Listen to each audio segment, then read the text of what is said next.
ओम श्री परमात्मने नमः। श्री भगवत्यै नमः। श्रीमद् देवी भागवत महात्म्य। ऋषिगण तथा सूत जी का संवाद और देवी भागवत की महिमा।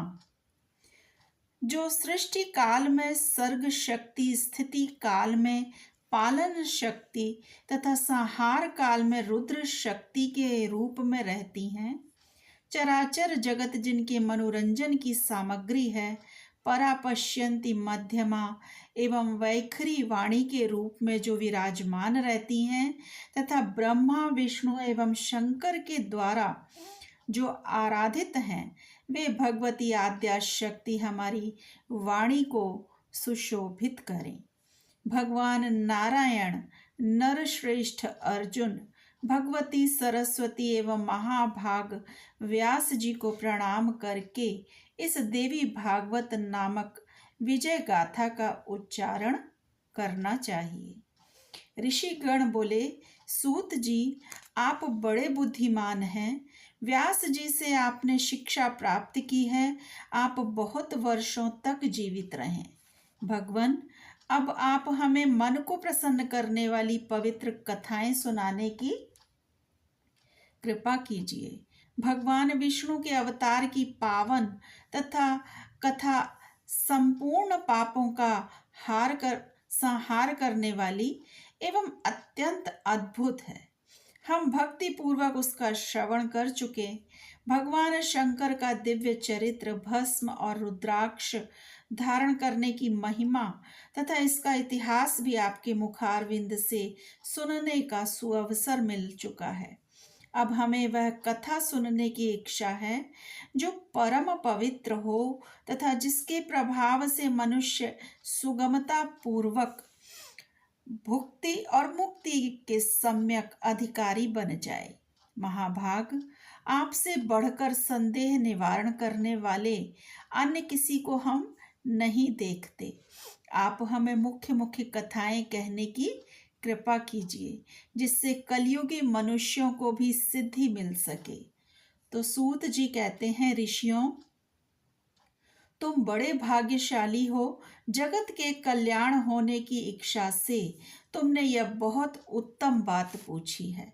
अतः संपूर्ण शास्त्रों का जो सार रूप है, वह प्रसंग विशद रूप से तुम्हारे सामने मैं उपस्थित करता हूँ। ऋषियों ने कहा, महाभाग सूत जी, आप वक्ताओं में सर्वश्रेष्ठ हैं।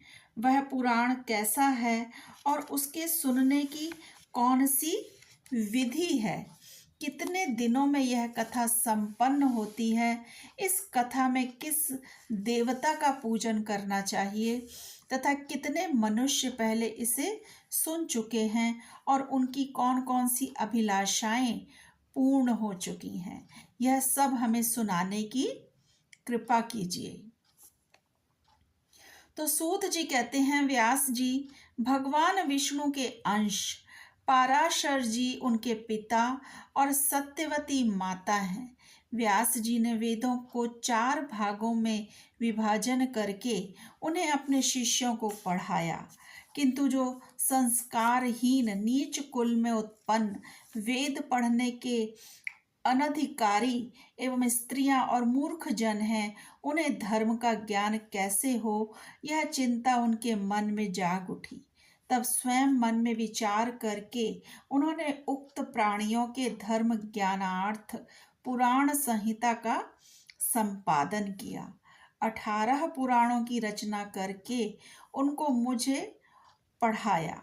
महाभारत की कथा भी सुनाई। उसी समय भक्ति और मुक्ति देने वाला देवी भागवत नामक पुराण रचा। स्वयं उसके वक्ता बने और राजा जन्मेजय को श्रोता होने का सुअवसर प्राप्त हुआ। पूर्व समय की बात है। जन्मेजय के पिता राजा परीक्षित थे। उन्हें तक्षक सर्प ने डस लिया था। उनकी दुर्गति निवारण के लिए जन्मेजय ने देवी भागवत सुना। वेद व्यास जी के मुखारविंद से 9 दिनों में इसकी श्रवण विधि संपन्न की। वे त्रिलोक जननी भगवती आद्या शक्ति का विधि पूर्वक पूजन करते थे। नवाह यज्ञ समाप्त होने पर उसी क्षण महाराज परीक्षित को भगवती का परम धाम प्राप्त हो गया।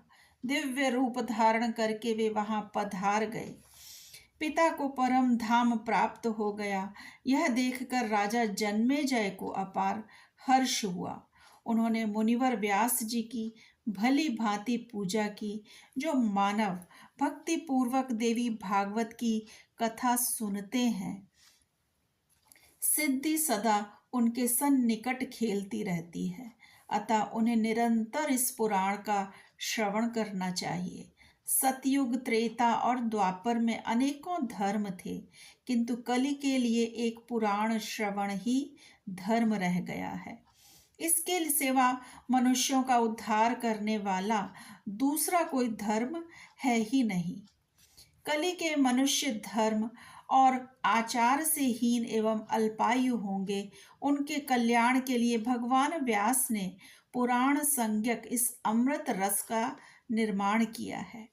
इस देवी भागवत के श्रवण में मास और दिवस का कोई खास नियम नहीं है। मनुष्य सदा इसका श्रवण कर सकते हैं। आश्विन, चैत्र, वैशाख और जेठ के महीने में तथा 4 नवरात्रों में सुनने से यह पुराण विशेष फल देने वाला होता है। नवरात्र में इसका अनुष्ठान करने पर मनुष्य सभी पुण्य कर्मों से अधिक फल पा लेते हैं। अतः इसे नवाह यज्ञ कहा गया है। जो कलुषित विचार वाले पापी, मूर्ख, मित्रद्रोही, वेद की निंदा करने वाले, हिंसा में संलग्न और नास्तिक हैं, उनका भी कली में इस नवाह यज्ञ से निस्तार हो जाता है। महान तप, व्रत, तीर्थ, दान, नियम, हवन और यज्ञ आदि करने पर भी मनुष्यों को जो फल दुर्लभ रहता है, वह भी नवाह यज्ञ से सुलभ हो जाता है। अतः देवी भागवत सर्वोत्तम पुराण माना जाता है। धर्म, अर्थ, काम और मोक्ष की प्राप्ति के लिए यह सर्वोपरि साधन है। सूर्य के कन्या राशि में स्थित होने पर आश्विन मास के शुक्ल पक्ष में अष्टमी तिथि के दिन श्रीमद् देवी भागवत की पुस्तक सोने के सिंहासन पर स्थापित करके भक्ति पूर्वक योग्य ब्राह्मणों को दान करनी चाहिए। ऐसा करने से वह पुरुष देवी का प्रीतिभाजन होकर उनके परम पद का अधिकारी बन जाता है। जो पुरुष देवी भागवत के एक श्लोक अथवा आधे श्लोक का भी भक्ति भाव से नित्य पाठ करता है या श्रवण करता है, उस पर देवी प्रसन्न हो जाती हैं। महामारी, हैजा आदि भयंकर बीमारियां तथा अनेकों उत्पात भी देवी भागवत के श्रवण मात्र से शमन हो जाते हैं। पूतना आदि बाल ग्रहकृत तथा भूत प्रेत जनित जो भय हैं, वे इस देवी भागवत के श्रवण से पास भी नहीं फटक सकते। भक्ति पूर्वक देवी भागवत का पाठ और श्रवण करने वाला मनुष्य धर्म, अर्थ, काम और मोक्ष के फल का अधिकारी हो जाता है। भगवान श्री कृष्ण प्रसेन को खोजने के लिए चले गए। बहुत समय तक जब नहीं लौटे, तब वसुदेव जी ने यह देवी भागवत पुराण सुना। इसके प्रभाव से उन्होंने अपने प्रिय पुत्र श्री कृष्ण को शीघ्र पाकर आनंद लाभ किया था।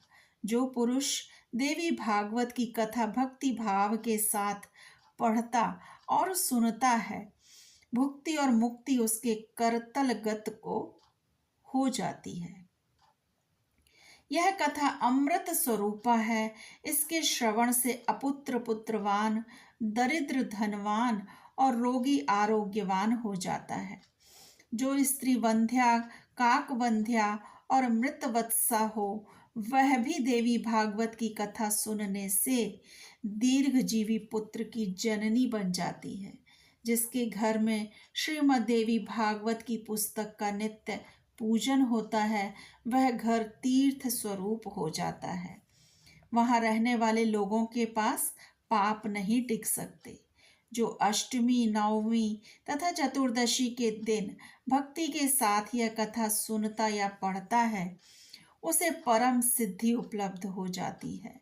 इसका पाठ करने वाला यदि ब्राह्मण हो तो प्रकांड विद्वान, क्षत्रिय हो तो महान शूरवीर, वैश्य हो तो प्रचुर धनाढ्य और शूद्र हो तो अपने कुल में सर्वोत्तम हो सकता है। ओम हरि ओम तत्सत। इस प्रकार देवी भागवत का पहला अध्याय समाप्त हुआ। जय माता दी।